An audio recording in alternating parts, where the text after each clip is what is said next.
మత్తయి సువార్త 6వ అధ్యాయము 34వ వచనం మాత్రం నేను చదువుతాను, చిత్తగించండి. రేపటిని గూర్చి చింతింపకుడి, రేపటి దినము దాని సంగతులను గూర్చి చింతించును, ఏనాటి కీడు ఆనాటికి చాలును. రేపటిని గూర్చి చింతింపకుడి, రేపటి దినము దాని సంగతులను గూర్చి చింతించును. చదవబడిన వాక్య భాగంలో సాక్షాత్తు యేసు ప్రభువారే చెబుతున్న మాటలవి. రేపటిని గూర్చి చింతింపకుడి, రేపటి దినము దాని సంగతులను గూర్చి చింతించును, ఏనాటికి ఆనాటికి చాలును అన్నాడు. ఈ మాట నిజంగా ఈ మాటను ఇలాగే తీసుకుంటే ఇలా అర్థమైద్ది. రేపటిని గూర్చి నీకు దిగులక్కర్లేదు, రేపటిని గూర్చి నువ్వు ఇప్పుడే హడావుడి పడాల్సిన అవసరం లేదు. ఈరోజు ఉన్నది ఏందో చూడు, రేపు వచ్చినప్పుడు రేపటి సంగతి రేపు చూసుకోవచ్చు. సో రేపటిని గూర్చి నువ్వు ఇప్పుడే ఏదో హడావుడి పడాల్సిన అవసరం లేదు, గందరగోళం అవ్వాల్సిన అవసరం లేదు. రేపటిని గూర్చి ఈరోజే కుస్తీ పట్లు పట్టాల్సిన అవసరం ఏమీ లేదు అని చెప్పకనే చెప్పినట్టు. ఏనాటికి ఆనాటికి చాలు, ఈరోజు సంగతి చూడు, రేపటిని గూర్చి నువ్వు ఆలోచించొద్దు, దాని గురించి చింతపడొద్దు, విచారించొద్దు, కృంగిపోవద్దు అని. చింతపడొద్దు అనే దానికి బైబిల్లో ఇంకొక అర్థం కూడా కనపడుతుంది. చింత అంటే దిగులు, మనకు తెలిసి విచారం. చింత అంటే దిగులు, విచారం. అట్లా ప్రభువా మేము నశించిపోవచ్చున్నాము, నీకు చింత లేదా అన్నారు శిష్యులు. చింత లేదా అంటే బాధ లేదా, లేకపోతే దిగులు లేదా, విచారం లేదా అనే అర్థాలతో పాటు బాధ్యత లేదా అని కూడా వస్తుంది. ఇప్పుడు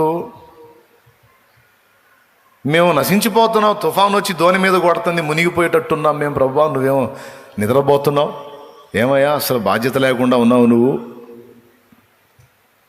అర్థమైందా? అది ఇదే మాట మార్తా కూడా అంది. ఆమె నీ పాదాల దగ్గర కూర్చుని నేనేమో వంటగదిలో కష్టపడుతున్నాను, ప్రభువా నా విషయమై నీకు చింత లేదా అని అడిగింది. ఆమె కూడా, మార్త కూడా అడిగింది చింత లేదా అని. అంటే అర్థం ఏంటి? బాధపడొద్దా, దిగులు పడొద్దా, విచారపడొద్దా అని కాదు. బాధ్యతలు ఎరిగిన వాడివి, నీకు బాధ్యత తెలియదా? ఒక్కదాంతో కాదని నీకు తెలియదా? అట్లా అయ్యో బిడ్డ ఒక్కటే కష్టపడుతుందని బాధ నీకుంటే మరేమ్మా అని పంపించవు నువ్వు అని. అట్లాగే చింత అంటే దిగులు, విచారం మాత్రమే కాదు, బాధ మాత్రమే కాదు, బాధ్యత. ఆయన మిమ్మల్ని గూర్చి చింతించుచున్నాడని ఉంది. చింతించుచున్నాడంటే దిగులు పడుతున్నాడు, విచారపడుతున్నాడు, బాధపడుతున్నాడని తీసుకుందామా? వీటన్నిటికంటే ఉత్తమంగా ఆయన మీ విషయమై బాధ్యత కలిగి ఉన్నాడు అని తీసుకోవాలి. అర్థమైందా? దిగులు పడినా, విచారపడినా, బాధపడినా ప్రయోజనం లేదు. కానీ బాధ్యత తెలిసిన వాడు ఏం చేస్తాడంటే ముందు ఆ పరిస్థితుల్లోంచి మనల్ని బయటికి తెస్తాడు. కాబట్టి చింతించుట అనే దానికి విచారపడుట, బాధపడుట, దిగులు పడుట అనే అర్థాలతో పాటు బాధ్యత అనే అర్థం కూడా వస్తుంది. స్తోత్రం. ఇప్పుడు ఏం చెప్తున్నాడంటే రేపటిని గూర్చి చింతింపకుడి అంటే బాధపడకండి, దిగులు పడకండి, విచారపడకండి, మరియు రేపటి బాధ్యతలను గురించి కూడా మీరు కలత చెందకండి అని అర్థం తీసుకోవాలి. మరి ఇదే నిజమైతే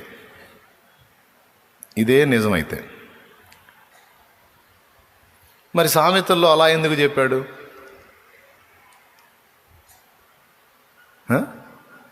ఇప్పుడు ఈ మాటను అక్షరార్థంగా తీసుకుంటే రేపటిని గురించి నువ్వు దిగులు పడొద్దంటే మరి బాప్తీసం ఎందుకు?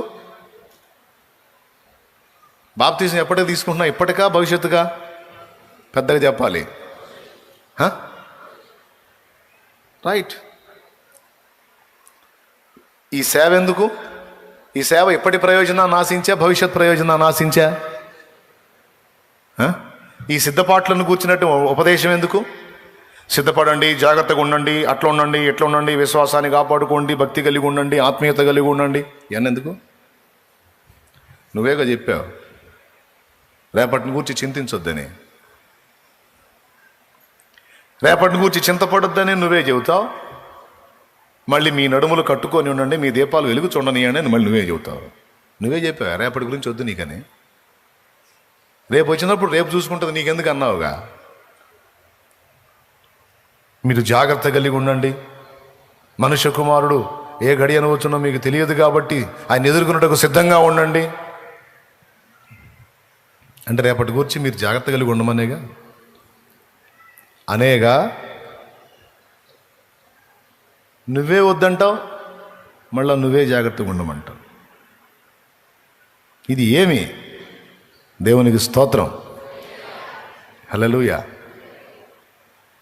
ఇప్పుడు సరే అవి అంటే తీసేసేయండి, అవి ఆత్మ సంబంధమైనవి, భవిష్యత్తుకు సంబంధించినవి అనుకుందాం.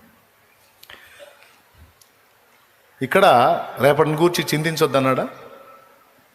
మళ్ళీ సామెతలు చూడేమంటాడు, ఇప్పుడు రేపటిని గురించి దిగులు పడకుండా శుభ్రంగా ఈ పూటకి చేసుకొని తిని నిద్రపో అంటే, అలా నిద్రపోతే మళ్ళీ చూడు ఏమంటున్నాడు చూడు.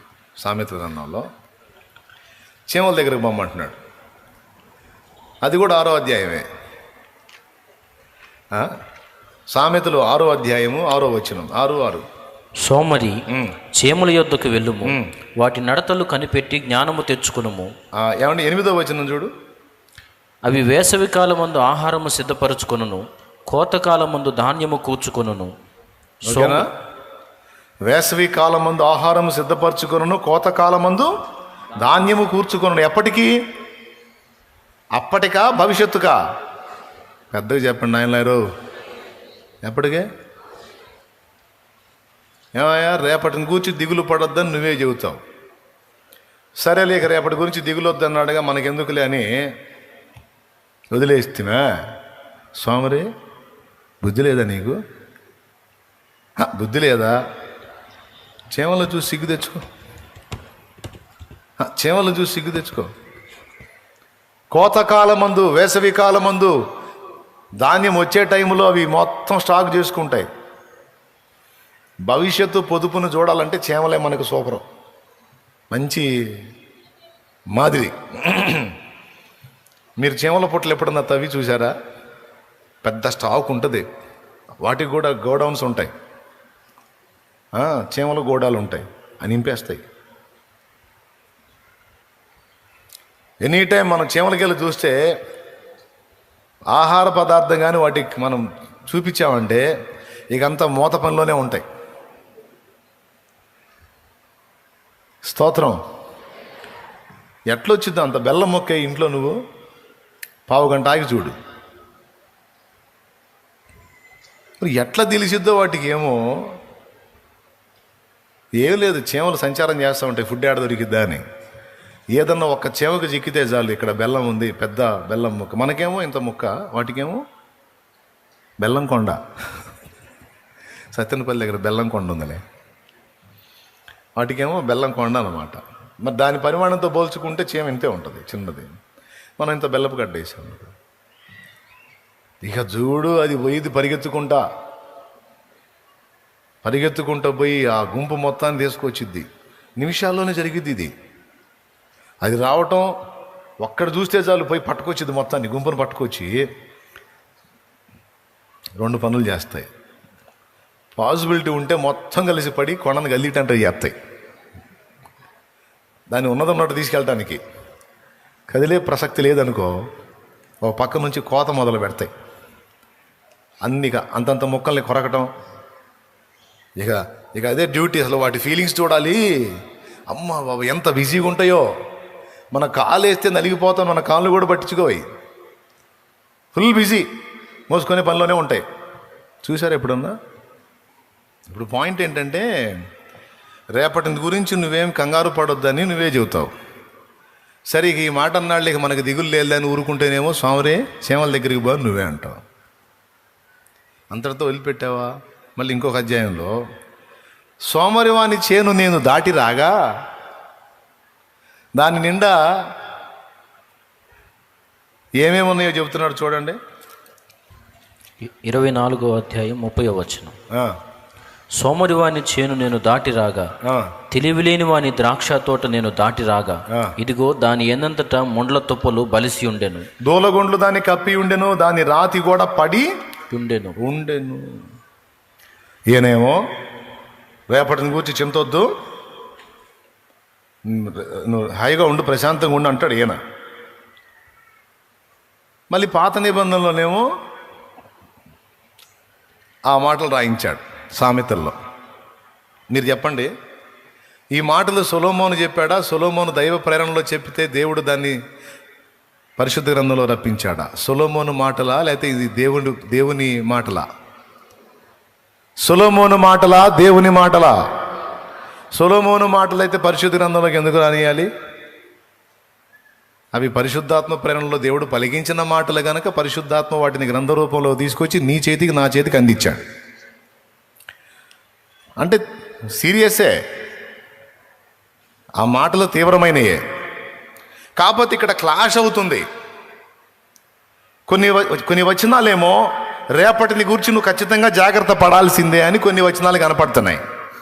కొన్ని వచనాలేమో రేపటిని గురించి నీకు చింత అక్కర్లేదు, నువ్వు వదిలేసే, ఏనాటికి ఈనాటికి అని కనపడుతున్నాయి. ఈ ఒకచోటే కాదు, కావాలంటే చూడండి సామెతల గ్రంథం 27వ అధ్యాయం 1వ వచనం చూడు.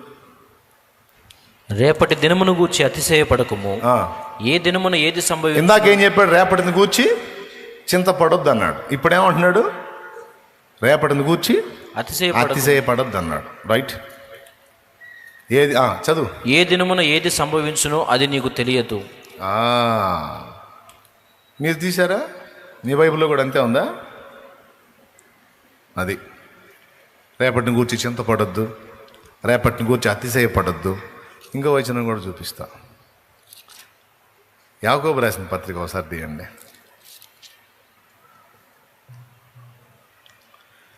4:13 చదవండి.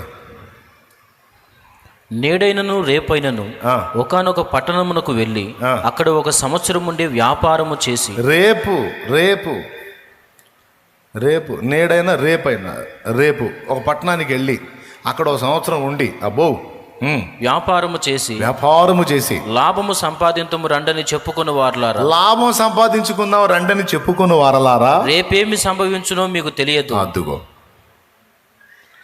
రేపేమి సంభవించునో మీకు తెలియదు. మీ జీవం ఏపాటిది, మీరు కొంతసేపు కనబడి అంతలో మాయమైపోవు ఆవిరి వంటి వారే. అందుకే నేను ఇందాక కొన్ని వచనాలేమో రేపటిని గురించి నీకు తెలియదు, ఏమి సంభవించునో నీకు తెలియదు, అతిశయపడొద్దు, చింతపడొద్దు.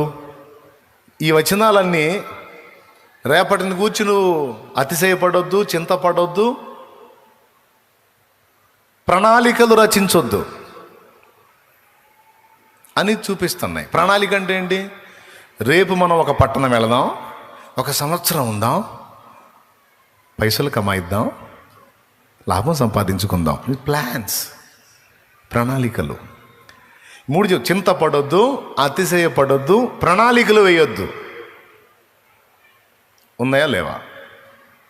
మరి ఈ వీటిని మనం బేస్ చేసుకుంటే ఇంకా రేపటి గురించి చింతే లేదు. కానీ మళ్ళీ ఇదే సామెతల్లో ఇందాక చూశాంగా 6:6 ఏమన్నాడు? సోమరి బుద్ధి లేదు, కష్టపడి సమకూర్చుకునేటప్పుడు సమకూర్చుకోవద్దు, ఇప్పుడు దాచిపెట్టుకుంటే రేపటికి పనికొస్తాయి అని ఆయన. ఏ క్యా హే? ఒక ధర్మ సందేహం. అసలు ఇలాంటిది ఒకటి ఉందని మీకు తెలుసా? ఇలాంటి ప్రశ్న ఒకటి ఉందని మీకు తెలుసా? తెలియదు. రైట్. అది చెప్పడానికి నేనుంది. దేవునికి స్తోత్రం. వినండి, చెప్తా. రెండు కరెక్టే. రేపటిని గూర్చి నువ్వు చింతపడొద్దు అన్నది కరెక్టే, రేపటిని గూర్చి నువ్వు చింతపడాలి అనేది కూడా కరెక్టే. ఎట్లా కరెక్ట్ అయింది? అయితే చింతపడొద్దనన్నా చెప్పాలి, లేదా చింతపడు అనన్నా చెప్పాలి. చింతపడొద్దు ఎలా కరెక్ట్ అయింది, చింతపడు అనేది ఎలా కరెక్ట్ అయింది? ఏదో ఒకటే కరెక్ట్ అయింది అనిపిస్తుంది, కానీ రెండు కరెక్టే. ఎలాగో చెప్తా. సామెతలు 27లో రేపటిని గూర్చి అతిశయపడొద్దు, రేపేమి సంభవించునో నీకు తెలియదు. రేపటిని గూర్చి అతిశయపడటం అంటే ఏంటి? ఒక మాట ఆలోచిద్దాం. ఒక ధనవంతుడి గురించి బైబిల్లో సాక్ష్యం చెప్పాడు. ధనవంతుడు ఒకడు ఉన్నాడు. ఆ సంవత్సరం వాడికి విస్తారమైన పంట పండింది. ముందే మంచి సౌండు.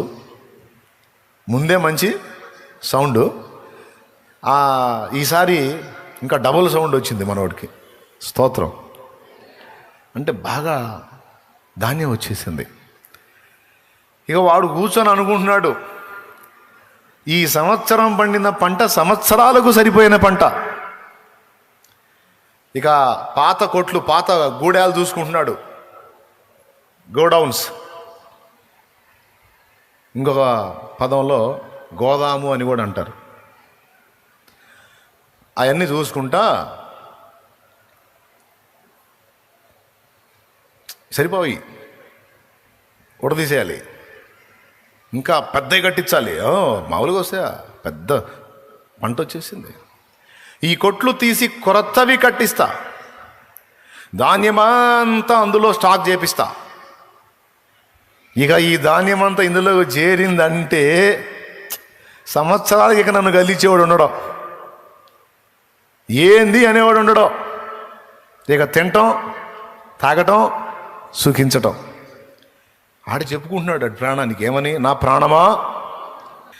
ప్రియులారా, వాడు అనుకుంటున్నాడు సంవత్సరాలకు సరిపడిన పంట పండింది, మంచిగా ఇక భద్రం చేసుకుంటాను, తింటాను, తాగుతాను, సుఖిస్తాను అనుకొని ప్రాణంతో చెప్పుకుంటున్నాడు, నా ప్రాణమా తినుము, త్రాగుము, సుఖించుము. విస్తారమైన ఆస్తి నీకు సమకూర్చబడి ఉన్నది, సుఖించుము, తినుము, త్రాగుము అని చెప్పుకొందునను కోనేను. ఇది రేపటిని గూర్చి అతిశయపడటం అంటే.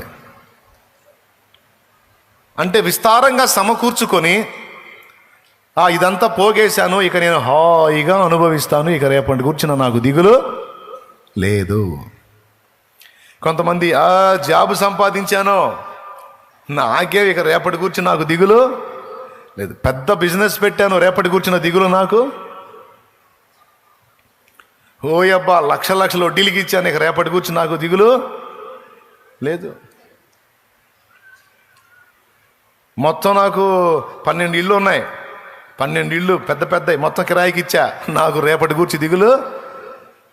ఎందుకంటే ఇల్లు నేను ఉన్నంతకాలం ఇల్లు ఉంటాయి కాబట్టి ఆ ఇంటి కిరాయిలు తీసుకొని హాయిగా బతికేస్తా. నాకే అది రేపటిని కూర్చిన అతిశయం అంటే. అర్థమైందా? ఇక నాకేం అనుకోవటం. దాని గురించి ఏమన్నాడంటే, రేపటిని గూర్చి నాకు ఉంది, నేను ఎలా ఉన్నానో అలా ఉన్నాను అతిశయపడద్దు, రేపేమి సంభవించునో నీకు తెలియదు. అర్థమైందా? అది నిజమేగా. మరి ఏం జరిగిందో మీకు తెలుసు. ధనవంతుడి స్టోరీలో తన ప్రాణానికి తినుము, త్రాగుము, సుఖించుమని చెప్పుకుందాం అనుకున్నాడు. అయితే దేవుడు మాట్లాడుతూ వాంతో అంటున్నాడు, ఓయి ధనవంతుడా, నా ప్రాణమా తినుము, త్రాగుము, సుఖించుము, అనేక సంవత్సరాలకు సరిపడా ఆస్తి నీకు సమకూర్చబడి ఉన్నదని చెప్పుకొనడానికి ఆలోచిస్తున్నావు. ఏది రేపటి నుంచి? పిచ్చోడా, ఈ రాత్రి నీ ప్రాణమును అడుగుతున్నారు. ఏ ప్రాణమునకు నువ్వు చెప్పుకుంటున్నావో, ఏ ప్రాణమా సుఖించమంటున్నావో, ఏ ప్రాణమా సంతోషించమంటున్నావో, ఏ ప్రాణమా తినుము త్రాగుమంటున్నావో ఆ ప్రాణము తీస్తా ఉన్నారు. ఈ రాత్రి నీ ప్రాణము నిన్ను విడిచిపోతుంది. నీ ప్రాణమును అడుగుచున్నారు, నీవు సిద్ధపరచినవి ఎవనివగునని అతనితో చెప్పాను. నిజమే.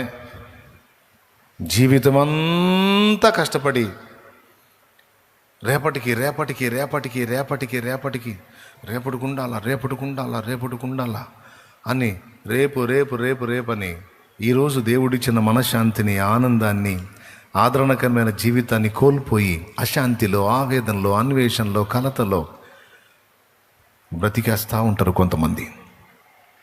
రేపు రేపు రేపు రేపని అలాగని సమకూర్చుకొని చివరికి ఆ రేపు అనేది లేకుండా ఈనాడే వెళ్ళిపోతే లాభమేమి? ఇప్పుడు చెప్పండి. మరి ఈ కోణంలో చూస్తే మరి ఇక రేపటికి దాచిపెట్టుకోవాలని ఈరోజు గందరగోళం అవటం సబబేనా? ఆయన అంటాడు, విత్తని పక్షులను నిత్యము పోషించుచున్నావు.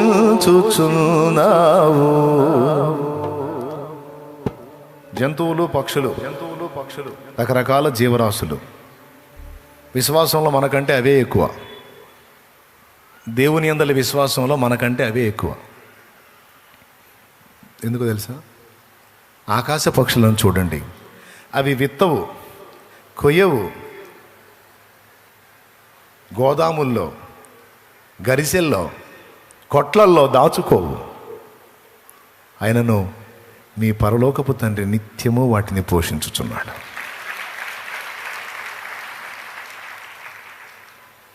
ఈ రోజుకు ఆహారం కోసం పొద్దున్నే లేచి కిలకిలారావాలతో దేవుని కృతజ్ఞతలు చెల్లించుకుంటాయి.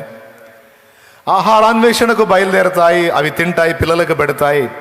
సాయంత్రం వేళకి మళ్ళీ గూడి దగ్గరకు వచ్చి, ఈ పూటకి మా కడుపు నింపిన దేవా నీకు స్తోత్రమని మళ్ళా కిలకిలారావాలతో మళ్ళీ ఒకసారి స్తుతించి సాయంత్రానికి మిన్నకుండిపోతాయి. అంతకుముందు హైవేల పక్కన అక్కడక్కడ పెద్ద పెద్ద చెట్లు ఉండే, ఆ చెట్ల మీద పక్షులు ఉండే, అప్పుడప్పుడు అట్లాంటి చూస్తుండేవాళ్ళం. ఇప్పుడు చెట్లు కొట్టేసి అంతా గందరగోళం చేసేసారు. చెట్లుంటే పక్షులు వాటి వ్యవహారం తెలిసిద్ది మనకి. కానీ నిజం నేను చెప్పేది, ఏ రోజుకు ఆ రోజు సృష్టికర్తను వేడుకుంటాయి, కృతజ్ఞతలు చెల్లించుకుంటాయి, ఆహారాన్వేషణకు బయలుదేరతాయి, తింటాయి, పిల్లలకు పెట్టుకుంటాయి.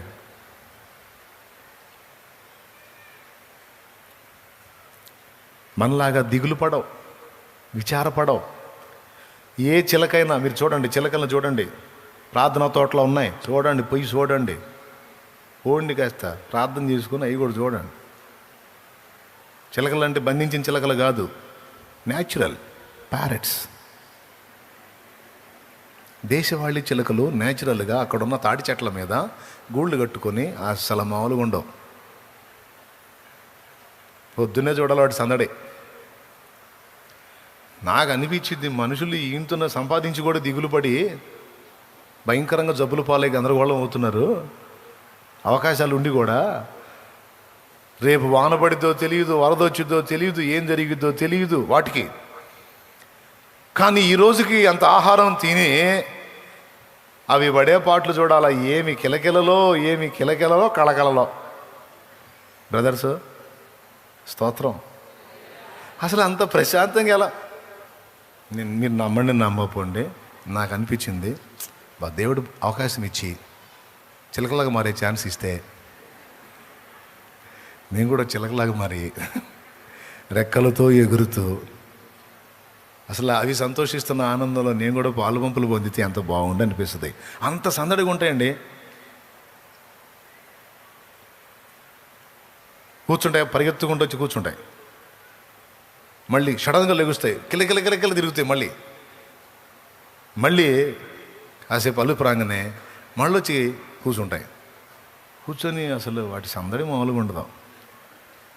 కొంతమంది ఇళ్లలో జాలీల్లో పెట్టి చూస్తుంటారు, అక్కడ వాటి హ్యాపీనెస్ కనపడదు. న్యాచురల్గానే ప్రకృతి సిద్ధంగానే చూడాల. అది భలే ఉంటుంది. అది అంటే ఇది నాకు నచ్చిద్ది, మీకు నచ్చిద్దో లేదో నాకు తెలియదులే. కొంతమందికి ఇలాంటి ఇంట్రెస్ట్ ఉంటుంది. చిలకల మాకు చిలకలను చూసి అంత ఖాళీ ఆడుందిలే,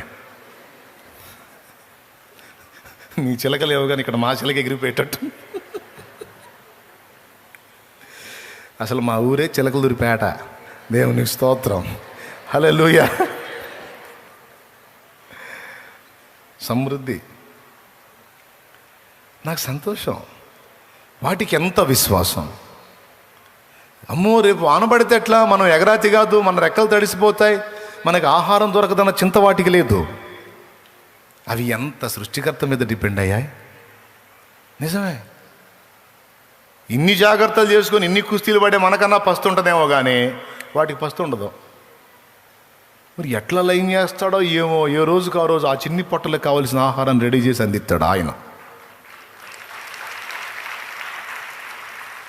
వాటి విశ్వాసాన్ని ఆయన సిగ్గుపరచలేదు. చూడండి,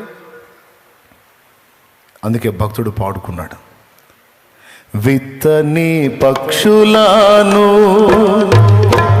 నిత్యము పోషించుచున్నావు, విత్తని పక్షులను నిత్యము పోషించుచున్నావు, నీ పిల్లలు వాటి కంటే శ్రేష్ఠులే కదా, నీవున్నంత వరకు నీ పిల్లలు వాటి కంటే శ్రేష్ఠులే కదా, నీవున్నంత వరకు ఆశ్చర్యకరుడా నా ఆలోచన కర్తవు, ఆశ్చర్యకరుడా నా ఆలోచన కర్తవు, నిత్యుడగు తండ్రివి నా శాలేము రాజు, నిత్యుడగు తండ్రివి నా శాలేము రాజు, ఆశ్చర్యకరుడా నా ఆలోచన కర్తవు, ఆశ్చర్యకరుడా నా ఆలోచన కర్తవు.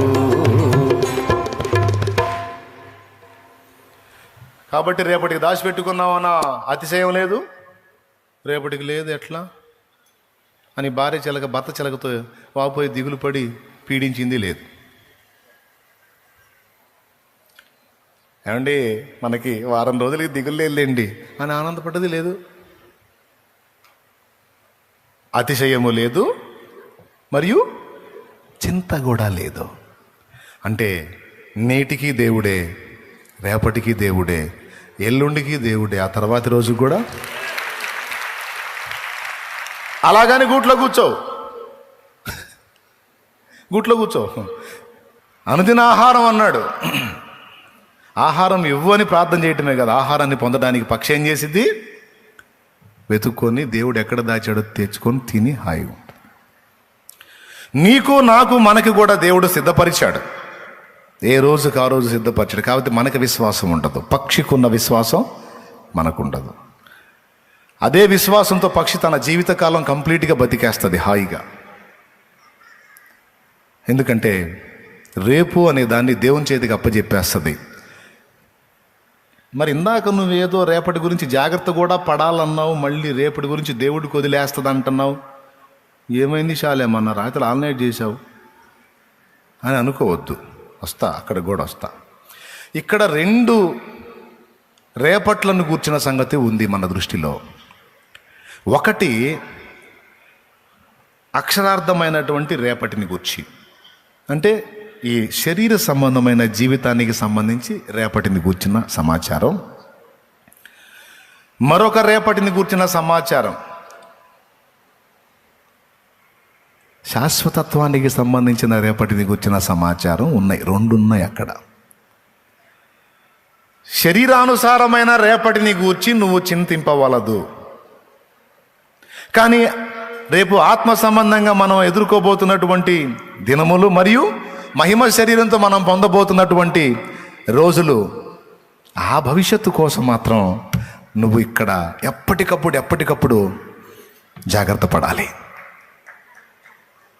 శరీర సంబంధమైన రేపటిని కూర్చున్న చింత నీకొద్దు. దాని విషయంలో పక్షిని చూడు. రేపటిని గూర్చి చింతపడదు, గరిసెల్లో దాచిపెట్టుకోదు, కృంగిపోదు, విచారపడదు. కానీ మీ పరలోకపు తండ్రి ఏ రోజుకి ఆ రోజు దానికి అన్ని గింజలు అంత ఆహారం పెడతా ఉన్నాడు. మీరు అనేకమైన పిచ్చుకల కంటే శ్రేష్టమైన వారు అన్నాడు. పిచ్చుక కోసం ప్రాణం పెట్టాలా నేను, నా కుమారుడా నీ కోసం పెట్టా.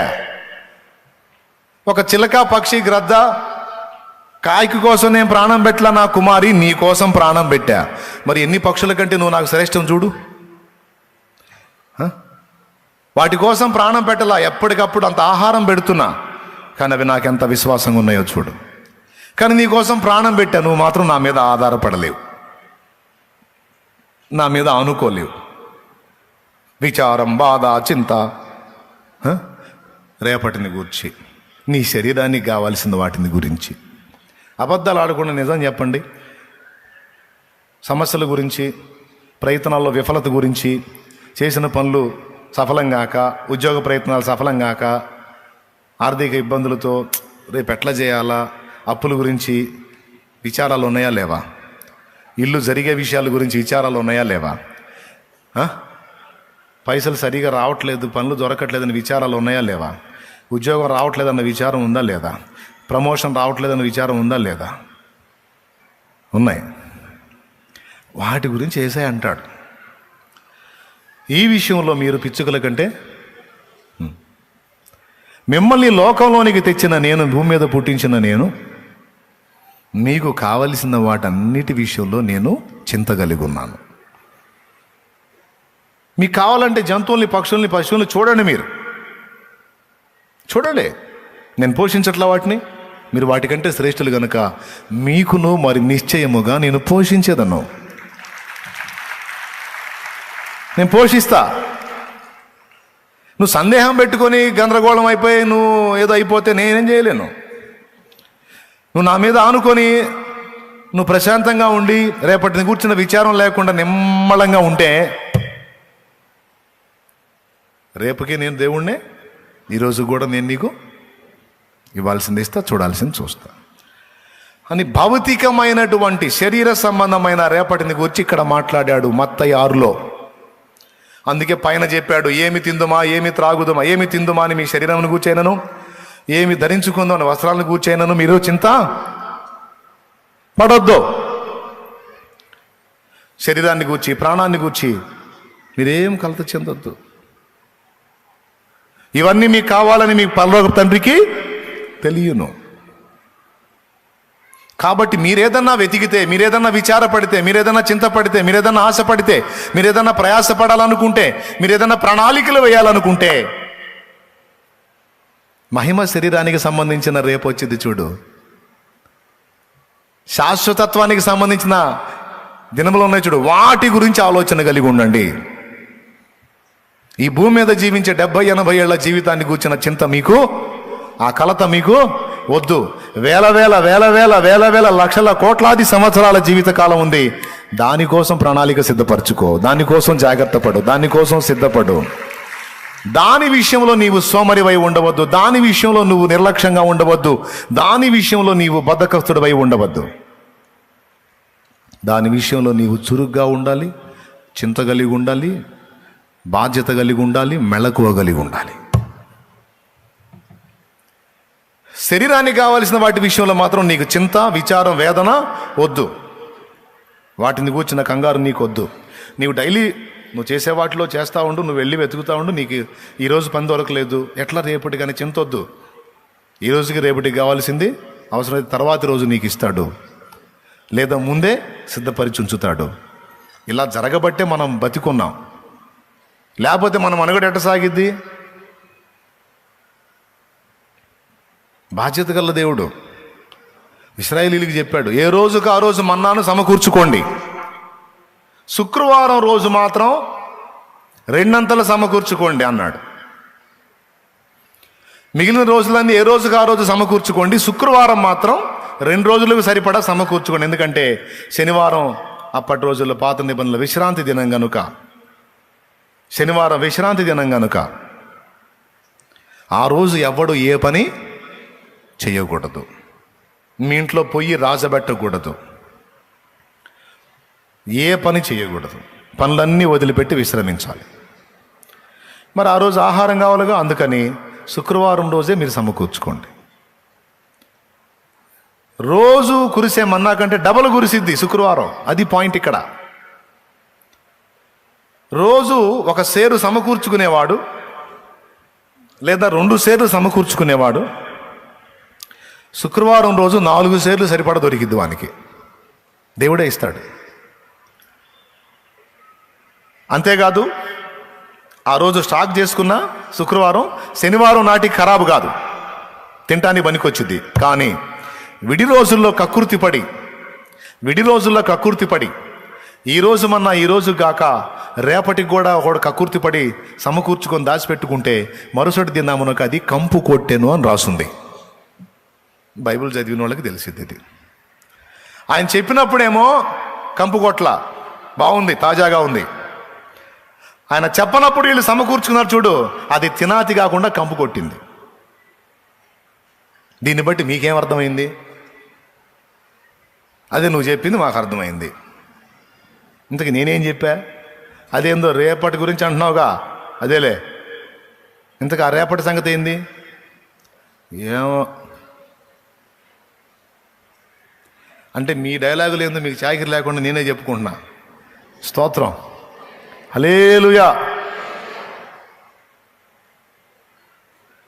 నిజంగా అట్నే ఉందా? గందరగోళంగా వైనంగా ఉందా? శరీరానికి కావలసిన వాటి విషయంలో శనివారం రోజు పని ఆపేయమన్నాడు గనక ఆ శనివారం రోజు కూడా నీ కడుపు నింపడానికి శుక్రవారమే లైన్ చేశాడు ఆయన. అట్లా ఇన్నేళ్ళు మనకి 4 రోజులు పని దొరకదు అనుకుంటే ఆ 4 రోజులకు కావాల్సింది ముందే ఇచ్చాడు ఆయన. అందుకే అది తిని బతికాం. మరి కరోనా కాలంలో ఎంత కరువు? పనులు చేశారా? పిలిచేవాడు ఉన్నాడా? అయ్యా పని ఉందా అంటే, ఓరా నాయన పని ఉంటా, పని సత్తం పో. కాదండి ఇంట్లో లేదండి. ఓరి నాయన నువ్వు ఏడున్నావురా, నేను ఏడాడు తిరిగి వచ్చా, పోరా బాబు. ఎవడు కూడా పరిగెత్తడం అయిపోయింది. స్తోత్రం. కానీ ఎలా గడిచిందండి ఇల్లు? అసలు ఆశ్చర్యం అండి. ఏ కరోనా లేకుండా ఏ రోజుకి ఆ రోజు పనులు దొరుకుతుందో. ఈ దినాల్లోనే ఒక రోజు గడితే ఒక రోజు గడవట్లా కొంతమందికి. మన అంతలా ఒక కరోనా దగ్గర 2 సంవత్సరాలు, మరీ 1 సంవత్సరం అయితే కఠినం. కానీ ఎట్లా జరిగింది? అసలు ఎట్ట బతుకున్నారు? కరోనాతో కొంతమంది పోతే కరువుతో కొంతమంది పోయాల్సి ఉండే అని పోనీలా. అందుకే పాట పాడుకున్నాం మనం.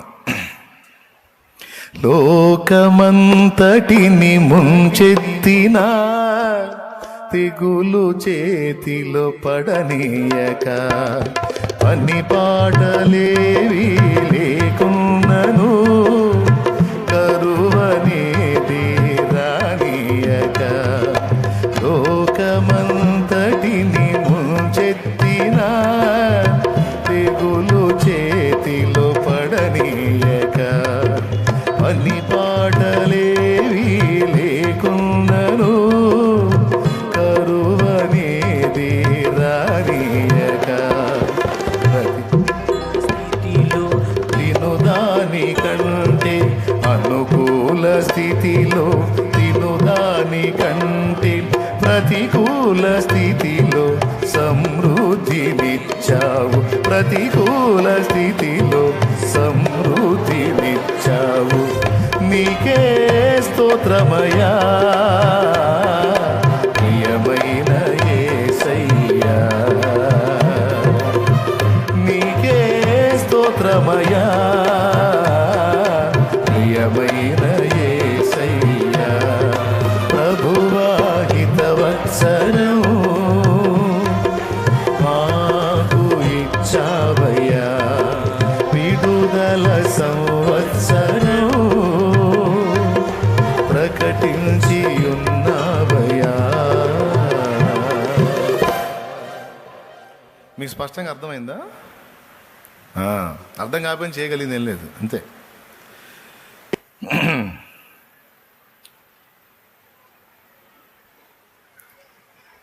కరోనా కాలంలో ఎట్ట బతికామండి? కరోనా రాకపోయినా పర్లా, కరువు వచ్చింది కదా. ఎట్లా? మామూలుగా పని చేస్తేనే మన ఇంట్లో డబ్బులు ఉండవు. అసలు కూరగాయలు ఎట్టొచ్చినాయి, రైస్ ఎట్టొచ్చింది, సబ్బులు ఎట్టొచ్చినాయి, తలలకి నూనెలు ఎట్టొచ్చినాయి, రోగాలకు మందులు ఎట్టొచ్చినాయి, వచ్చినాయా రాలేదా? మరి అంతే. అంతలా కరువు కాలాన్ని చూపించి ఇంత కఠిన దినాల్లో నేను మిమ్మల్ని పోషించలేదా? నేను ఇలాగునే మిమ్మల్ని రోజు పోషించగలను. ఆశ్చర్యం. కాబట్టి ఇప్పుడు చెప్పండి, చింతపడద్దన్న రేపు ఏ రేపు? శరీరానికి సంబంధించిన రేపు. భౌతికమైన జీవితానికి సంబంధించిన రేపు, దాని గురించి చింతపడొద్దు నువ్వు అన్నాడు. మరి దేని గురించి చింతపడాలి? దేని వెతకాలి? వెతకమన్నది ఏదో ఉంది. ఆయన నీతిని, ఆయన రాజ్యమును పొందుకోవటానికి నువ్వు సిద్ధపడాలి. యేసుని ఎదుర్కోవటానికి సిద్ధపడాలి. అనేకుల్ని ఆయన కొరకు సిద్ధం చేయడానికి నువ్వు సిద్ధపడాలి. ఇది నాకు అర్థమైందండి స్టార్టింగ్లోనే. 2 రేపట్లను గూర్చినటువంటి ఆలోచన నా ముందుకు తెచ్చి, నీవు ఈ రేపటిని గూర్చి విచారింపవద్దు, దీనికి సంబంధించినవన్నీ నాయి నేను చూసుకుంటా. కానీ పరలోకంలో నీ కోసం ధనం కూర్చుకునే రేపు ఒకటి ఉంది. పరలోకంలో నీ కోసం ధనం కూర్చుకోవాలి. అది ఇక్కడే నువ్వు చేయాలి. ఇక్కడ ఉండడానికి ధనం కూర్చుకొని ఇక్కడ గరిసెలో దాచిపెట్టడానికి ట్రై చేయొద్దు. వద్దు. ఎందుకంటే దాచిపెట్టావనుకో, 1 సంవత్సరం దాచిపెట్టావనుకో, రేపే నేను ఎత్తుతా, అయిపోయింది. స్తోత్రం. ఎక్కడికి ఎత్తుతా? అయిపోయింది. కాబట్టి ఇక్కడ దాచిపెట్టుకొని దాన్ని బట్టి అతిశయపట్టమో, అందలేదని ఫీల్ అవ్వటమో చేయొద్దు, వదిలే. ఇక్కడ నువ్వు దాచిపెట్టినా దాచిపెట్టకపోయినా నేను ఇస్తా, నీకు ఇచ్చేయని ఇస్తా. కానీ అక్కడ నీకోసం ధనం సమకూర్చుకోవాలి, అక్కడ స్థానం సంపాదించుకోవాలి, అక్కడ ఆస్తి కూర్చుకోవాలి నీకోసం. ఎందుకంటే దాన్ని సంపాదించుకోలేదనుకో, అక్కడ దాన్ని సమకూర్చుకోలేదనుకో, ఎక్కడ? మరణానంతర రేపు, రాకడ తర్వాత రేపు ఉంది కదా మనకి. అర్థం కాలేదా? అర్థం అవుతుందా? నిజం చెప్పండి, అవుతుందా? అర్థం కాకపోతే నేను చేయగలిగింది ఏం లేదు, అంతే. స్తోత్రం. ఆ రేపటిని గురించి మాత్రం చింతపడమని, విచారించమని, వెతకమని, ప్రయాసపడమని, సమకూర్చమని, వెతకమని ప్రభువే చెప్పాడు. అంటే యేసు 2 చెప్పాడు. ఒకదాని గురించి చింతపడొద్దని చెప్పాడు, ఒకదాని గురించి బాధ్యతగా నువ్వు వెతకాల్సిందే అని చెప్పాడు. సోమరి చీమల యుద్ధకు వెళ్ళు, వేసవి కాలమున అవి పంట కూర్చుకుంటాయి, ధాన్యాన్ని సమకూర్చుకుంటాయి. కోతకాలం మందు, వేసవి కాలం మందు.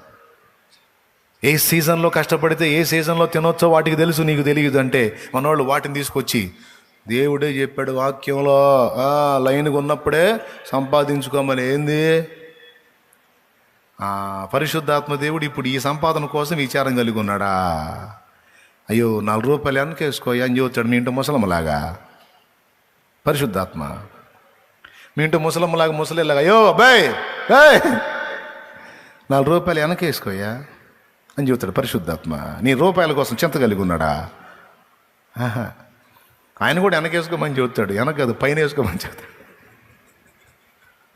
పరిశుద్ధాత్మ చెప్తున్నాడు దేని గురించి అంటే, భూమి మీద మనం నివసించే ఈ నివాసం, ఈ జీవిత కాలం మనకి కోతకాలం, వేసవి కాలం. వేసవి కాలం ఏందిరయ్యా, చలికాలం ఉంది, వానాకాలం ఉంది, అన్ని కాలాలు ఉన్నాయి కదంటే కాదు. మనం ఇక్కడ సమకూర్చుకునే కాలం, ఇక్కడ సమకూర్చుకునే కాలం. ఎక్కడికి? అది భూమి మీద కొప్పేసుకొని ఎవరిని కనికరించకుండా, ఎవరికి జాలి చూపకుండా, ఎవరికి ప్రేమించకుండా, దేవుని కార్యాలు నెరవేర్చకుండా, రూపాయిని పాపాయలాగా కొప్పేసుకొని ఆడ పెట్టుకుంటే సడన్గా వచ్చే పిలుపు పాయే. చెమటోచి సుఖము విడిచి కష్టములోచి, ఆస్తులు సంపాదించిన శాంతి ఉన్నదా? చెమటోచి సుఖము విడిచి కష్టములోచి, ఆస్తులు సంపాదించిన శాంతి ఉన్నదా? ఈ రాత్రే దేవుడు నీ ప్రాణం అడిగితే, ఈ రాత్రే దేవుడు నీ ప్రాణం అడిగితే, సంపాదన ఎవరిదగును యోచించితివా? సంపాదన ఎవరిదగును యోచించితివా? యేసే నిజ దేవుడు నిత్య జీవమిస్తాడు. మరణమైన జీవమైన నిన్ను విడువడు. యేసే నిజ దేవుడు నిత్య జీవమిస్తాడు. మరణమైన జీవమైన నిన్ను విడువడు. కొంతసేపు కనబడి అంతలోనే మాయమయ్యే ఆవిరి వంటిదిరా ఈ జీవితం. లోకాన కాదేది శాశ్వతం. స్తోత్రం స్తోత్రం స్తోత్రం. అందుకని ఏం చేయాలి మరి?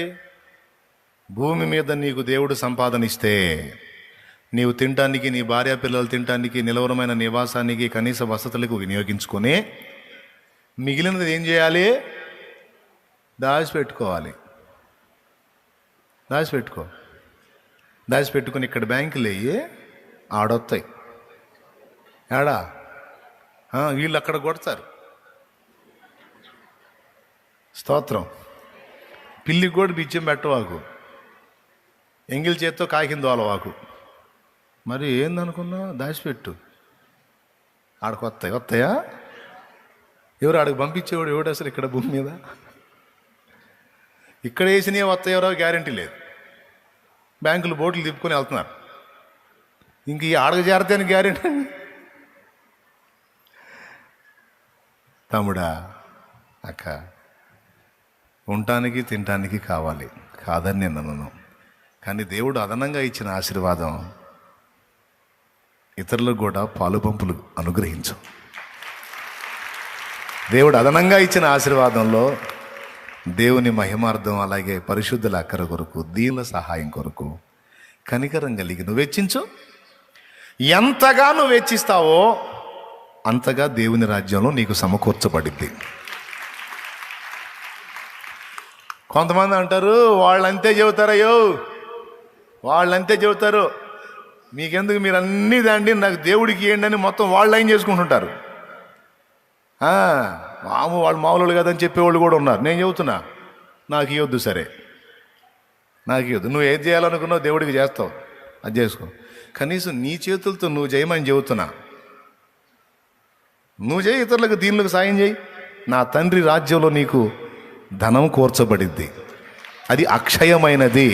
అక్కడ దొంగ దోచుకొనడు, అక్కడ చిమ్మెట తుప్పు తినివేయవు. శాశ్వతమైనది, అది నీకు భద్రంగా ఉంటుంది, అది నిత్యత్వం విలువ కలిగింది అన్నాడు.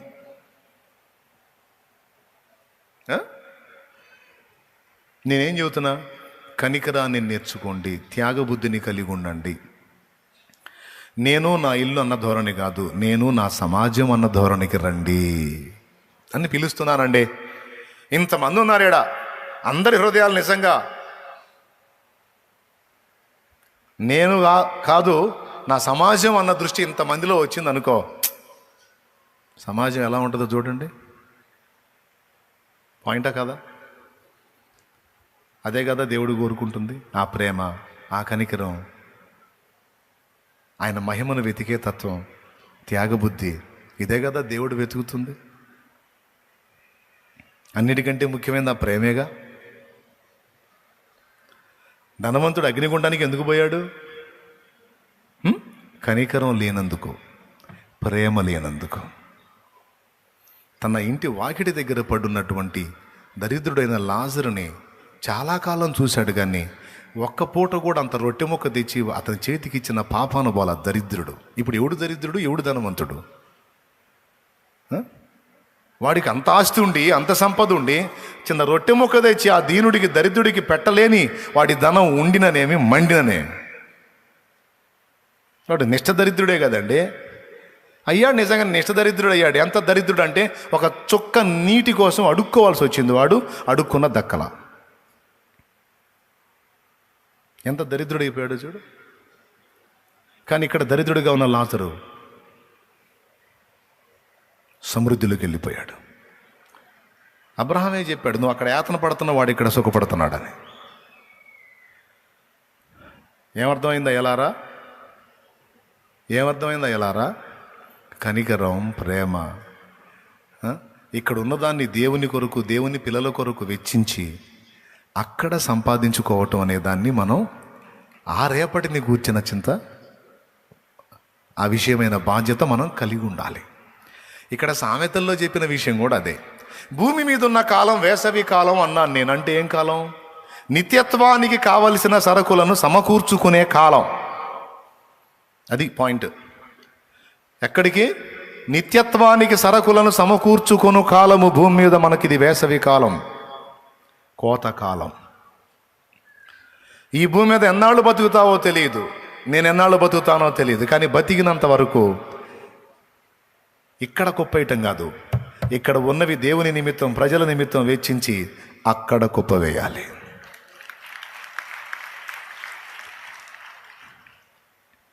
ఇది వాస్తవమైన విషయం.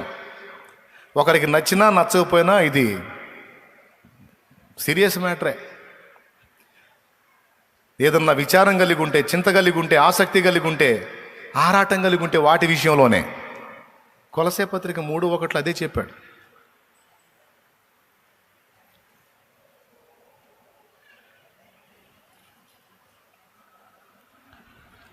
మీరు క్రీస్తు యేసుతో కూడా లేపబడిన వారైతే పైనున్న వాటిని వెదకుడి. చాలు. మీరు చదువుకోండి, ఏముంది అక్కడ?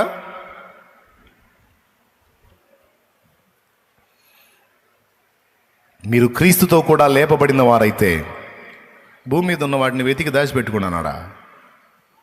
వదిలేయండి. వీటి గురించి విచారం ఏంటి? నీకు సిద్ధపరిచినే దేవుడు సిద్ధపరిచే ఉంచాడు. ఇక్కడ తగిన కాలమందు నీ అప్పులకు కావాల్సిన డబ్బు దొరికిద్ది, నీకు కావాల్సిన ఉద్యోగ ప్రయత్నంలో సఫలత దొరికిద్ది, నీకు కావాల్సినవి అన్నీ దొరుకుతాయి. పద్దాకల వాటి గురించే మాట అంటున్నారన్న. అంటే పడు 4 మాటలు పడు, రేపు సాక్ష్యం అదేగా. మరి అంత సున్నితమైతే ఎట్టా? పడు, రేపు సాక్ష్యం చెప్పొద్దు సంతోషంగా. అసలు ఏ మాట పడకుండా ఏం జీవితం అండి? నాకు అర్థం కాదు. కనీసం కొన్నన్నా చేదైన అనుభవాలు చెప్పుకోవడానికి సాక్ష్యాలు ఏం బతుకు? అసలు ఏం బతుకు అది నాకు అర్థం కాదు. మీరు చెప్పండి, అసలు అది లైఫేనా? నేనండి పుట్టిన దగ్గర నుంచి సచ్చిన దాకా ఇంత నొప్పి కూడా లేదండి, ఇంత బాధ కూడా లేదండి, ఇంత ఇబ్బంది కూడా లేదండి, నాకు అన్ని విషయాల్లో హాయిగా సాగిపోయిందంటే అవునా, నిజంగా ఇది చాలా నాకు మాదిరిగా ఉందని ఎవడన్నా అంటాడా? నాకు చాలా ఆదరణ కలుగుతుందని ఎవరన్నా అంటారా? బ్రదర్, అప్పులు నీకే కాదు నాకు కూడా ఉన్నాయి. మాటలు పడ్డది నువ్వే కాదు, నేను కూడా. ఇంట్లో ఉన్న వస్తువులు కూడా ఎత్తుకొని పోయారు. బ్రదర్, నీకు ఇంకా ఎత్తుకొని పోలేదు వస్తువులు, ఎత్తుకొని పోయారు, గందరగోళం చేశారు. కానీ నా దేవుడు కనికరించి నన్ను అవమానపరిచిన వారందరి ఎదుట నా తలని ఎత్తాడు. బ్రదర్ అని చెప్పును. అప్పుడు ఆల్రెడీ ఆ బాధలో ఉన్నాడికి ఏం అనిపించింది? ఇతనికి సాయపడ్డ దేవుడు నాకు కూడా, బ్రదర్ నీ మాటలతో నేను ఆదరించబడ్డాను. అట్ట కాకుండా అప్పులేనియా నీకు? అప్పులు నాకైతే లేవయ్యా, దేవుడి దేవల్ల లేవు. పుట్టిన దగ్గర నుంచి ఇప్పటిదాకా హాయిగా అసలు ఏ అప్పు లేకుండా ఉన్నానంటే అబ్బా నాకెంత ఆదరణగా ఉందో అంటాడా? చెప్పలేమండి. ఏమంటాడు? ఈడేవుడు దొరికాడు రా నాయన నాకు. బాధపడతాడు. నిజంగా నీలాంటి జీవితం వాడికి లేనందుకు ఫీల్ అవుతాడు. కానీ నీవు కూడా శ్రమానుభవం పొంది ఆ చేదైన అనుభవాన్ని రుచి చూసి మాట్లాడితే, అవునా అన్నా, అవునా అక్క, నువ్వు కూడా ఎదుర్కొన్నావా? అవునా, అట్లయితే నీకు తెలిసిద్దాక ఆ బాధ ఏందో? తెలుసు తల్లి, నాకు తెలుసన్నా, నేను అనుభవించాను, అందుకే నీకు ఇంత భరోసా ఇస్తున్నాను. ఆ అవమానాలన్నిటిని నాకు దేవుడు దీవెనలుగా మార్చాడు. నీకు కూడా ఆ కార్యం చేస్తాడు. ఇవి చూడు, ఈరోజు నన్ను చూస్తున్నావు కదా, నిజంగా అంతా ఎట్లా తట్టుకున్నావు అన్నా? సామాన్లు కూడా బయటేశారా? బయటేసేది బండ బూతులు తిట్టి ఎట్లా పడితే అట్లా మాట్లాడి కేసులు పెడతామని అసలు చొక్కా పట్టుకొని గందరగోళం చేసి, అమ్మో ఎట్ట తట్టుకున్నావు అన్నా? దేవుడితో నాకు ఇంకా అంత ఇది జరగలేదన్నా. కానీ ఏం చేద్దాం, తట్టుకున్నా. ఆయనకి వెళ్ళే చూసా, కన్నీళ్ళు గార్చా, ప్రార్థన చేశా. తర్వాత ఒక అద్భుతం చేశాడు. ఫలానా విధంగా సాయం దొరికింది, మొత్తం వాడికి ఇచ్చేసా. వాళ్ళ ముందు తల ఎత్తుకొని తిరుగుతుంది. ఈరోజు నన్ను చూస్తే వాళ్ళు తలదించుకొని పోతున్నారు. ఈరోజు నన్ను చూస్తే వాళ్ళు తలదించుకొని పోతున్నారు. అయ్యయ్యో ఇంత మంచివాడిని అవమానపరిచామని వాళ్ళు సిగ్గుపడుతున్నారు నన్ను చూస్తే. నేను సిగ్గుపట్ల, నేను నవ్వుతున్నా వాళ్ళని చూసి. నేను పలకరిస్తున్నాను ప్రేమగా, బాగున్నారా అని. ఆయన చొక్క పట్టుకొని లాగాడు, ఆయన కూడా పలకరిస్తాను నేను. ఆ మధ్య వారికి ఏదో అవసరం అయితే కూడా సాయం చేశాను నేను.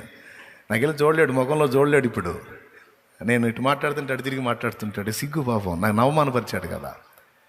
నన్ను అవమానపరిచిన వాళ్ళు నా ఎదుట తల దించుకునేటట్టు చేశాడు నా దేవుడు. నా తమ్ముడా, నా చెల్లి, నిన్ను కూడా అలాగ కృపనిస్తాడు. ధైర్యం తెచ్చుకో, ఆయన ఉన్నాడు కదా. అంటే అనేక మందికి ఆదరణ అది. కనీసం ఏదో ఒక కోణంలో చేదైన అనుభవాలు లేకపోతే అసలు ఏం జీవితం అది? నేను అందుకే చెప్తున్నా,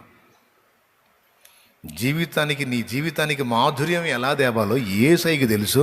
నీకెందుకు, నువ్వు ఆయనకెళ్ళి చూడు. అర్థమైందా? నీ జీవితానికి వన్నె, పరవశం, పరిమళం, మాధుర్యం ఎలా తేవాలో ఆయనకి తెలుసు. కాకపోతే కొంచెం సెగ తగులుతున్నప్పుడు కొంచెం ఇబ్బందిగా ఉంటుందిలే, నాకు కూడా తెలుసు. ఆయన తట్టుకోవాలా. నేనైతే మరీ దారుణం, ఏకాంతంలో కూర్చొని ప్రభుని నమ్ముకున్నాకే అయితే విశ్వాసం లేదు, సేవలోకి రాలా. నాలాంటోడు ఒకడు బతకటం అవసరం అంటావా అని ఒకసారి ఎన్నిసార్లు ఏడ్చాను. నన్ను చంపరాదా అని ఏడ్చా. నాకైనా ఏం చేస్తే ఆత్మహత్య అయింది, తీర్పులోకి వస్తా, నరకానికి వెళ్ళాల్సి వచ్చింది. నా ప్రాణం నువ్వు తీసుకోరాదా దేవా అని ఏడ్చా. నమ్ముతారా? నమ్మరు. ఇప్పుడు ఎవరిక నువ్వు అట్టెందుకు అంటావులే కానీ. మరి అట్టున్నప్పుడు పరిస్థితి, హలో నిజమే. కానీ ఆయన చూడు, ఆయన ప్లాన్లు మనకు తెలియదుగా. అప్పుడు లైఫ్ అది, ఆ చేదు అది మింగలేకపోయా, దానికంటే పోయింది మేలు అన్నట్టుగా ఉంది పరిస్థితి. కానీ ఆ చేదైన అనుభవాలు మధురమైన మాధుర్యమైనటువంటి సాక్ష్యాలుగా మారిపోవడానికి దేవుడు ఆ కార్యాలన్నీ కలిపి రప్పించాడు. ఈ బతుకి అవన్నీ కలిపి ఈ అనుభవాలను, ఈ విలువలను తీసుకొచ్చాయి. ఫైనల్గా నీ లైఫ్కి మాధుర్యాన్ని ఎలా తేవాలో ఆయనకు తెలుసు. దానికి సంబంధించిన అనుభవాలన్నీ నీకు లింక్ చేశాడు. అవన్నీ ఎదురవుతాయి, కొన్ని చేదుగా అనిపిస్తాయి, కొన్ని మధురంగా ఉంటాయి. తట్టుకో. మధురమైన అనుభవాలు నీకు మాత్రమే ఆనందం, చేదైన అనుభవాలు నీ తోటి వారికి కూడా ఆదరణ. ఓకేనా? దేవుడు బాధ్యత కలిగే ఉన్నాడండి. నీ ప్రయత్నాలు నువ్వు చేయి, బతకడానికి కావాల్సిన ఫైటింగ్లన్నీ నువ్వు చేయి. ఆయన నీకు ఇవ్వాలనుకున్నవన్నీ నీకు అందిస్తాడు.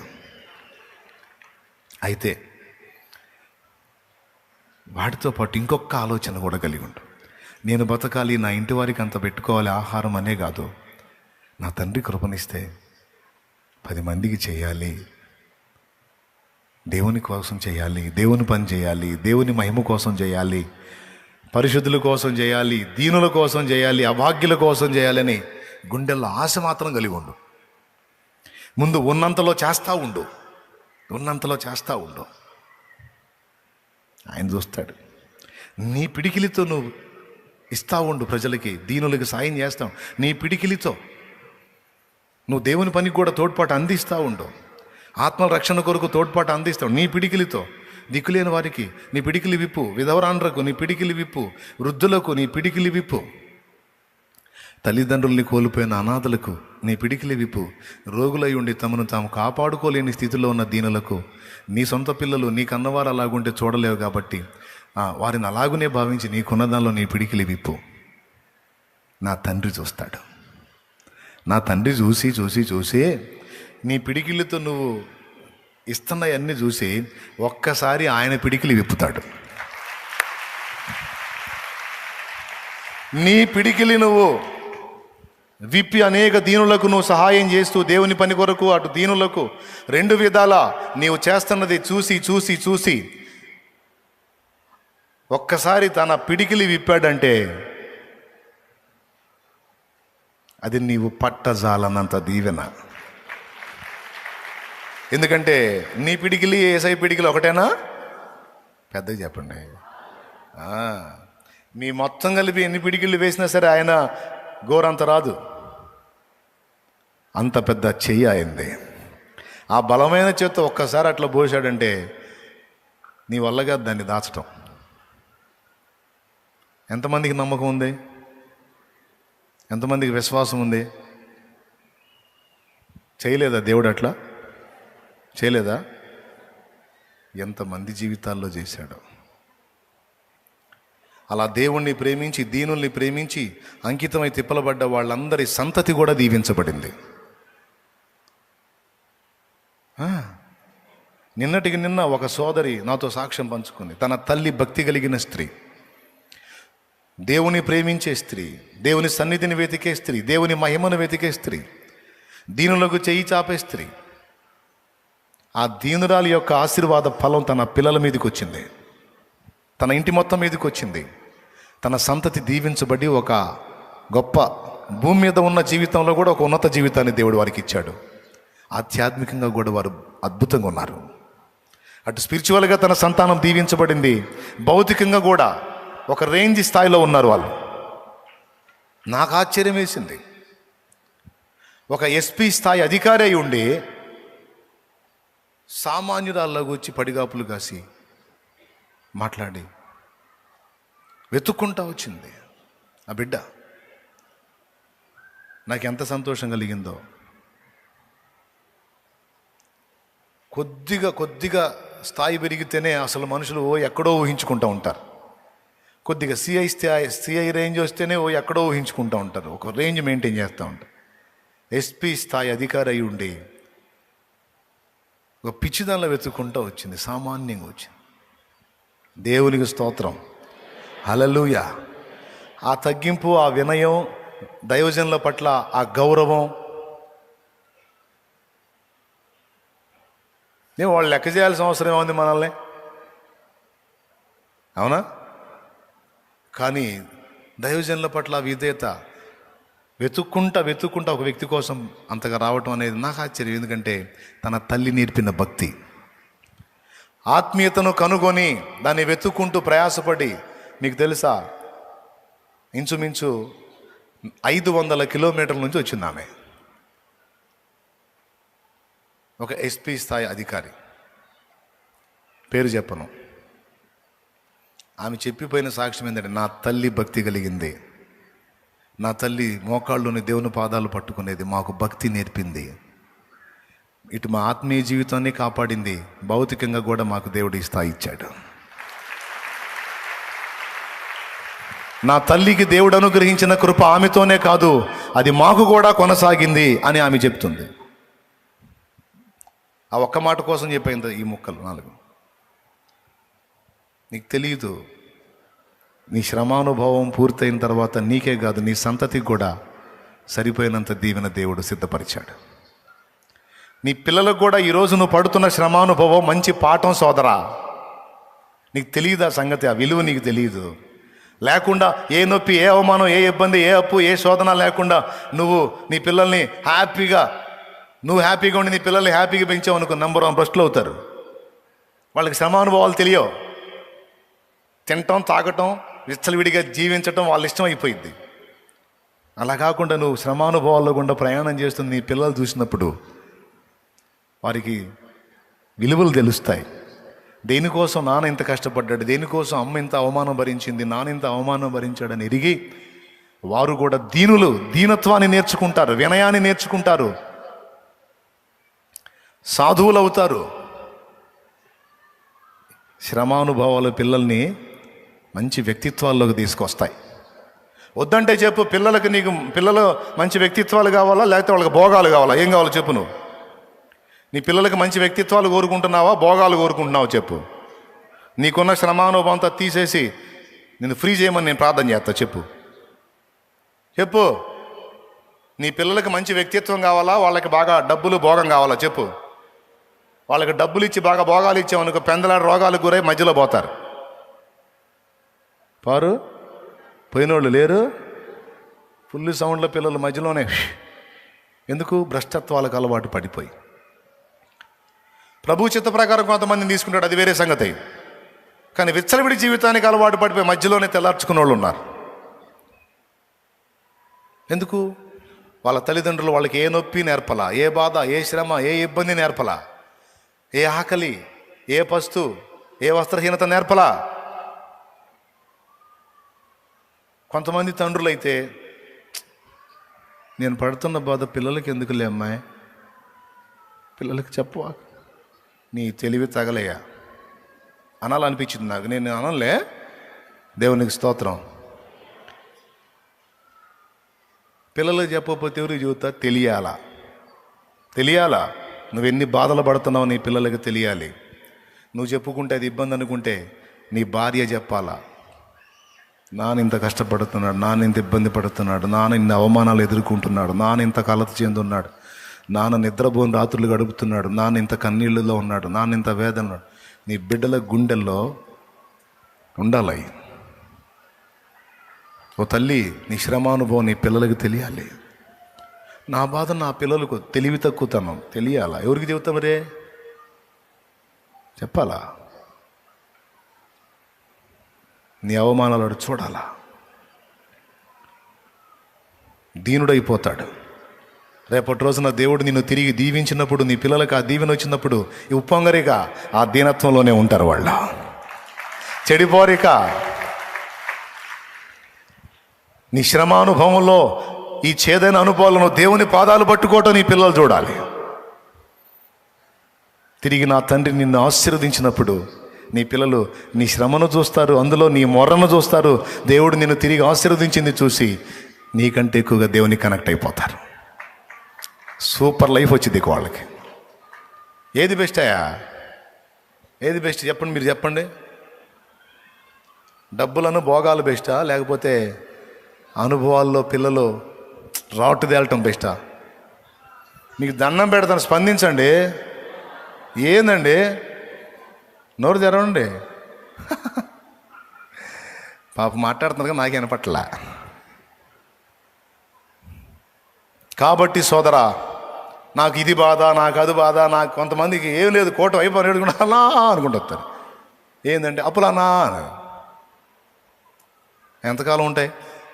ఏదన్నా ఒక కార్యం చేయడా, అడ్రస్ లేకుండా పోవా, ఏదో ఒక దారి చేస్తాడు దేవుడు, ఏదో ఒక దారి చూపిస్తాడు.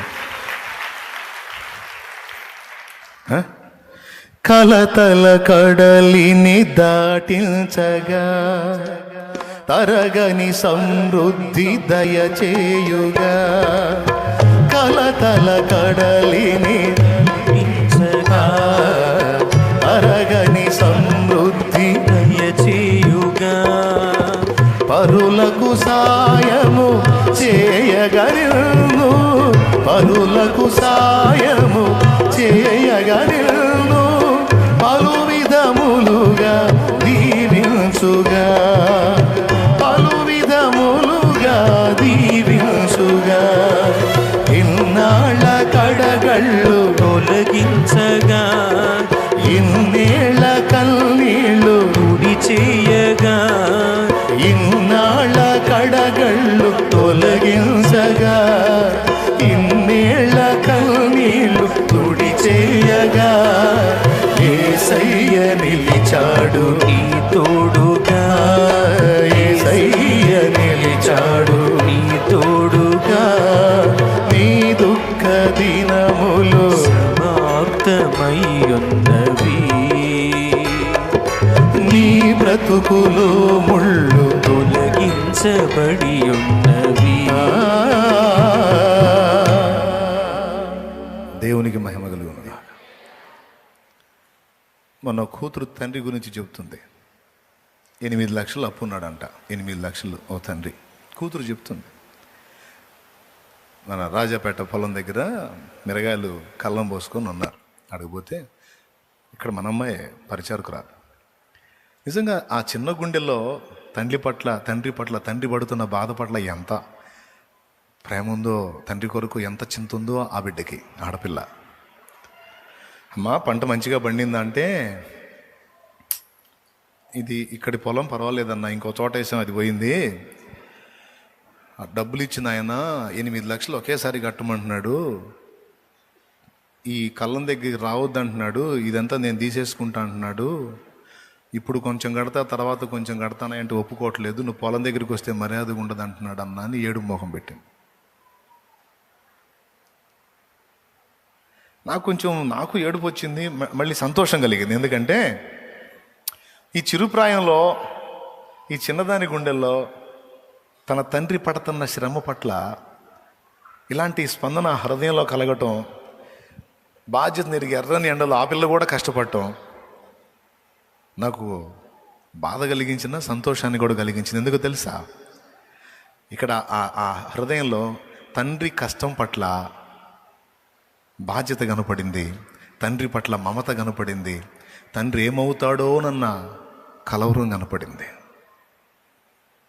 నేను అన్నాను, ప్రార్థన చేస్తారా? నువ్వు కూడా ప్రార్థన చేయ తల్లి, నాన్నకి ఏం కాదు, నాన్న తట్టుకుంటాడులే. వాడి హృదయాన్ని దేవుడే మారుస్తాడు, మీది మీకు దక్కేటట్టు నా తండ్రి చేస్తాడులేమ్మా, బాధపడ్డాను ప్రార్థన చేసి.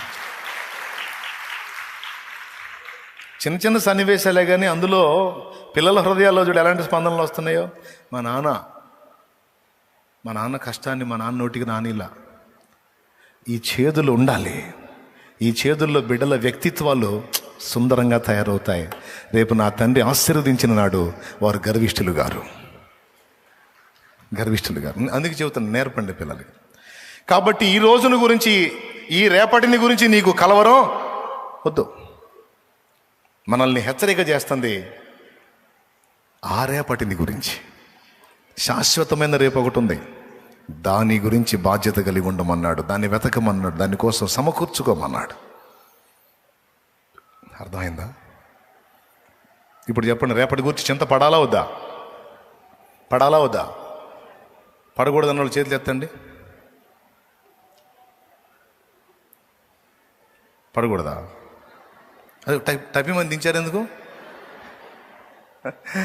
ఒకదాని విషయంలో చింత పడకూడదు, మరో దాని విషయంలో బాధ్యత కలిగి జాగ్రత్త పడాలి.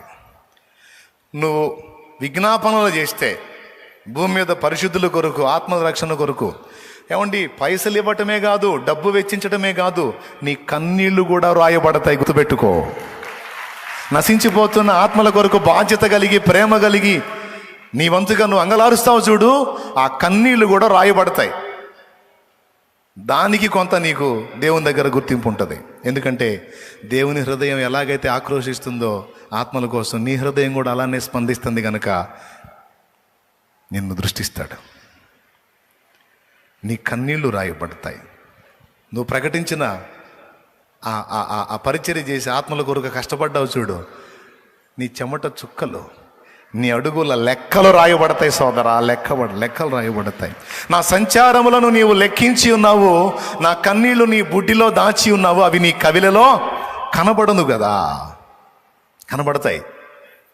ఎంత కష్టపడ్డావో, ఎంత ప్రయాసపడ్డావో, ఎంత శ్రమనోర్చావో ఆయన చిత్తం నెరవేర్చడం కోసం ఆత్మల భారం కలిగి నీ చేతులు ఎంత కష్టపడ్డాయో నా తండ్రి మర్చిపోతాడా? మర్చిపోడు. ఎర్రని ఎండలో ఇప్పుడు ఆ మీటింగ్ కోసం ఎంత కష్టపడుతున్నారో బిడ్డలు. లోపల నలిగిపోతూ ఉంటానే వాళ్ళని చూసి. కష్టం చేస్తూ ఉంటారు. ఎందుకు తెలుసా? ఇవన్నీ అయితే ఇందులో అన్న వాక్యం చెబితే వచ్చిన వాళ్ళు రక్షణలోకి వస్తే కొన్ని జీవితాలు యేసయ్య వైపు తిరుగుతాయి, కొన్ని ఆత్మల నరకం నుంచి కాపాడబడతాయి, కొన్ని జీవితాలు వెలిగించబడతాయి. కొంతమంది తాగుబోతులు మారిపోతారు, కొంతమంది వ్యభిచారులు మారిపోతారు, కొంతమంది వేశ్యలు మారిపోతారు, కొంతమంది చీకటి జీవితాల్లో బందీలు అయిపోయిన వాళ్ళు విడుదల పొందుతారు. ఆ సంతోషం చాలు. కొంతమంది ఎగతాళి చేస్తారు, ఏరా లెగితే ఆడనే ఉంటున్నాయి అన్న, రూపాయి సంపాదించుకోవా, 3 పిల్లలు లెగితే చర్చి అని బతుకంతా చర్చి గడ తగలబెట్టేటట్టున్నా ఏందిరా నువ్వు అనేవాళ్ళం. అది పట్టించుకోరు. నేను నమ్మినవాడు నమ్మదగినవాడు. నేను ఆయన కొరకు ఆసక్తి కలిగి ఉంటే నా పిల్లలకు కావాల్సింది నా తండ్రే చూసుకుంటాడు. ఏదో కార్యం చేస్తాడు, జరిగిద్ది అంతే. ఒక్కటే బ్రదర్, నేను ఇక్కడ ఉన్నా, నేను దేవుని పనిలో ఉన్నాను కనుక గుర్తుపెట్టుకో, నా పిల్లలకు నా తండ్రి ఏది తక్కువ చేయడు, ఒకరికంటే మిన్నుగానే ఉంచుతాడు, కానీ తక్కువ మాత్రం ఉంచడా. చెప్పు గట్టిగా, చేతులెత్తి చెప్పు, నా పిల్లల్ని, నా సంతానాన్ని, నా సంబంధుల్ని ఒకరికంటే మిన్నుగానే నా తండ్రి ఉంచుతాడు. ఎందుకంటే నేను ఆయన విషయమై ఆసక్తి కలిగి ఉన్నా. ఒక డే అయిపోతుందంటే, చివరి మాట వినండి, ఇంక ముగిస్తాను, నిజంగా ముగిస్తా. ఒక డే ఖర్చు అయిపోతుంది, ఒక రోజు 24 గంటలు అయిపోయింది అంటే ఖచ్చితంగా నీకు చింత ఉండాలి. ఈ రోజులో అక్కడికి నేనేం చేయగలిగాను అనేది, ఎక్కడికి, అంతేగాని ఇక్కడ బతకడానికి రేపటికి నేనేం. సహజంగా కొంతమందికి ఈరోజు అయిపోయింది అంటే ఏందో ఈరోజంతా ఒట్టిగా పోయిందే, రూపాయి సంపాదన లేదు, ఏం లేదా అని ఈరోజు ఒట్టిగా పోయింది ఏం సంపాదించాలని ఎడుతుంటారు. మన ఏడు పెట్టుండాలి తెలుసా? ఈరోజు ఒట్టిగా పోయింది, ఏ రూపాయి సంపాదించలేదని కాదు, ఈరోజు ఒట్టిగా పోయింది, అక్కడ ఏమీ సమకూర్చుకోలేకపోయాను, ఈరోజు ఖాళీ అయిపోయింది, అయ్యో అని బాధ కలగాల. ఇక్కడ సంపాదన కాదు, అక్కడ మిస్ అయిందని.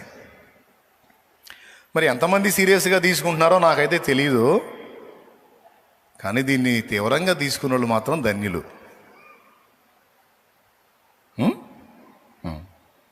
ఈ భూమి మీద సంపాదనల విషయంలో, ఈ జీవిత విషయంలో కలత వద్దు, కానీ అక్కడి రేపటిని గురించి మాత్రం సోమరితనంగా ఉండకూడదు.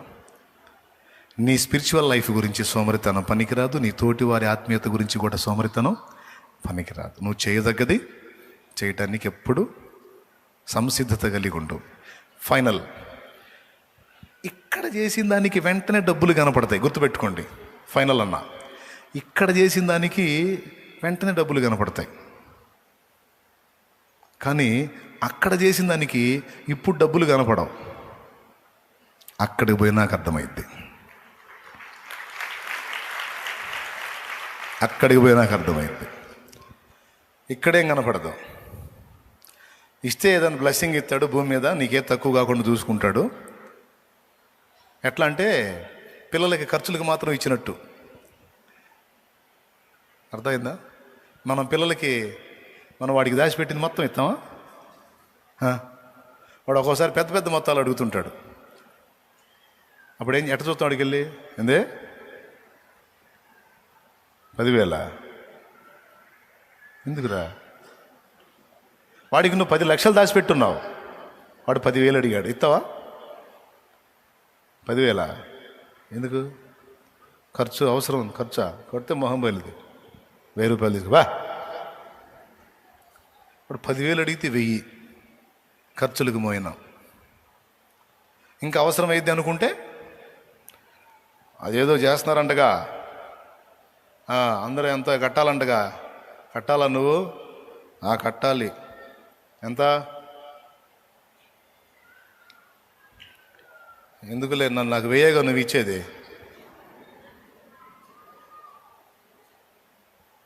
అప్పుడు ఆ బిల్లు తీసి వాడి చేతికి ఇస్తాడు. బిల్లు దేంది? కట్టి కూడా వచ్చాం పోవాయ్ అంటాడు. నువ్వు వెళ్ళాల్సిన దగ్గరికి వెళ్ళి కట్టి కూడా వచ్చా, ఇదిగో రసీదు, కట్టావా? నువ్వు 1000 కేసు అణుగుతావుగా, ఇంత మొత్తం కట్టావా? బిల్లు చూడరా. అప్పుడు వాడు డైరెక్ట్గా అక్కడ అనకుండా వాళ్ళ అమ్మ దగ్గర పోయి అంటాడు, పర్వాలేదే, మెచ్చుకున్నామని చెప్పు, దేవునికి స్తోత్రం, హల్లెలూయా. అట్లాగా అంతేనా నువ్వు చేసేది? నీ బిడ్డలకి బాధ్యత గల తండ్రిగా ఖర్చులకు మోయినవి ఇస్తావు. వాడికి అవసరమైంది అనుకుంటే ముందుగానే సిద్ధపడి, సేమ్ అలా చేస్తాడు,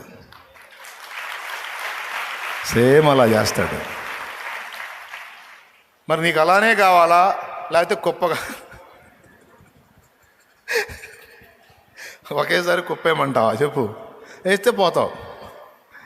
నేనైనా నువ్వేనా అంతే. నాకు కూడా ఇప్పుడు అంతే చేస్తున్నాడు, అప్పటి నుంచి ఇప్పుడు దాకా అంతే. నేను కూడా అంతే అడుగుతున్నాను, తండ్రి ఎంతవరకు అవసరమో అంతే.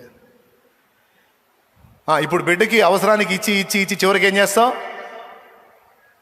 వాని కోసం సిద్ధపరిచినవన్నీ ఒక్కసారి వాడికి అప్పచెబుతావు. ఎప్పుడు? దానికి ఒక సమయం ఉంది.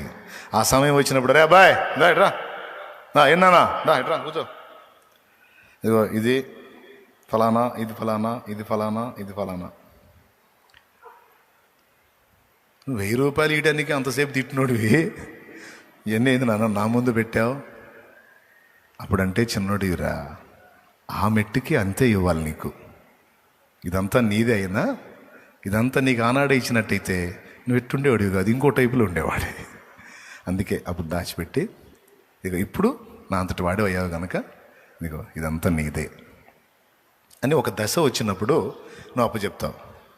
ఆయన కూడా అంతే, నీకోసం సమకూర్చింది, నీవు ప్రయాసపడి ఆర్జించుకున్నది మొత్తం ఉంది ఆయన దగ్గర. భయపడొద్దు, మర్చిపోడు, దిగులు పడొద్దు, ఆయన నిన్ను వదిలిపెట్టడు. మొత్తం ఆయన దగ్గర ఉంది. నువ్వు నమ్మినా నమ్మకపోయినా ఏందోలే అనుకున్నా ఇది నిజం.